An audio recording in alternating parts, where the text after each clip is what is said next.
Good morning sa inyo mga boss. At ayan, maya pa kaorasan po, karang akong kabalin. At ngayong araw na to mga boss, gusto kong pag-usapan natin yung about sa mga nag apply sa atin ng trabaho. At marami kasing nagtatanong kung kailangan ba daw ng experience sa pag-apply. Alam nyo mga boss, para sa akin hindi necessary na may experience ka. Kasi para sa akin kahit anong trabaho pa yan, pwede mong matutunan yan. Basta gusto mong matuto at gusto mong magtrabaho. Walang trabaho na hindi natututunan. Kaya hindi ko nire-required masyado yung experience. Ang pinaka-importante sa akin, yung masipag ka at gusto mong magtrabaho at yung responsable ka sa trabaho. So pag meron ka nung tatlo na yon, pasok ka na at pwede mo nang subukan magtrabaho dito sa amin.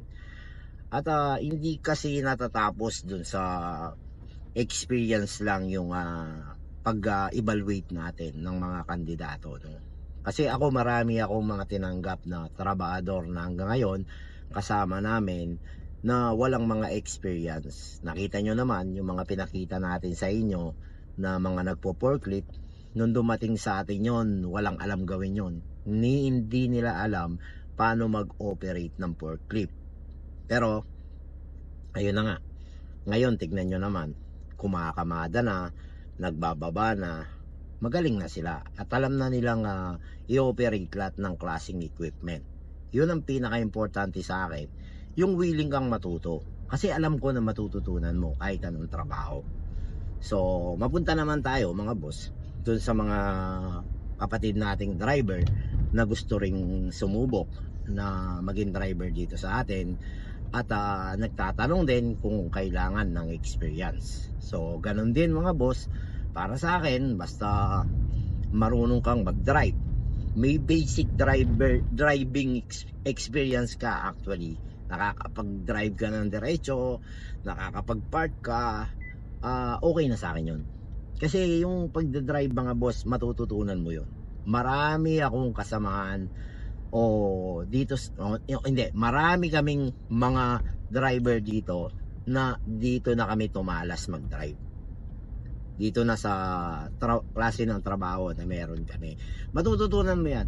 Yung mga dati na hindi mo nararating mo, yung mga kalasada na dati kinakatakutan mo, harapin mo, yung mga patarik, bundok, mararanasan mo yan. Kaya gagaling at gagaling ka mga boss. So, yung experience is hindi natin masyadong nire-require yun. Basta ang importante sa akin, gusto mong magtrabaho, masipag ka, at responsable ka. Okay na tayo doon mga boss. At huwag kayong matakot sumubok mga boss. Alamin nyo kung ano yung term ng trabaho na meron tayo, kung paano ang kalakalan natin sa sweldo, kung paano yung oras natin sa trabaho. So huwag kayong mayang magtanong. Dapat talaga kapag nag-a-apply kayo ng trabaho, tinatanong nyo yun.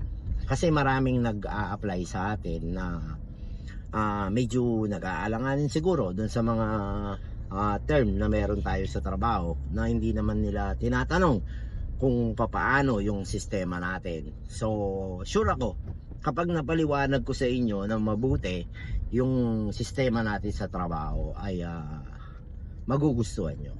So yun, dun sa mga gustong sumubok naman, pwede nyo naman subukan. Bayad naman din yung araw nyo kung susubukan nyo. I mean, kung susubukan nyo at nakita nyo na hindi nyo kaya at gusto nyong umayaw, so yung araw na pinagtrabaho nyo, bayad yon, babayaran yon. So walang sayang sa oras nyo kung susubukan nyo.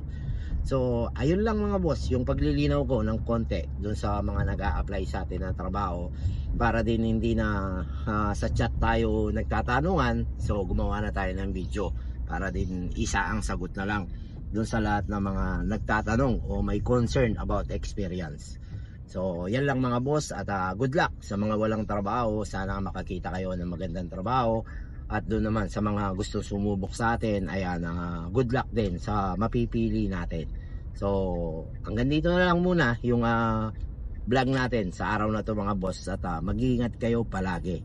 At siyempre walang sawang pasasalamat sa lahat ng mga patuloy na sumusuporta at nanonood ng ating mga ginagawang video, at doon sa mga bagong followers natin, maraming salamat. So ingat kayo mga boss, see you next vlog.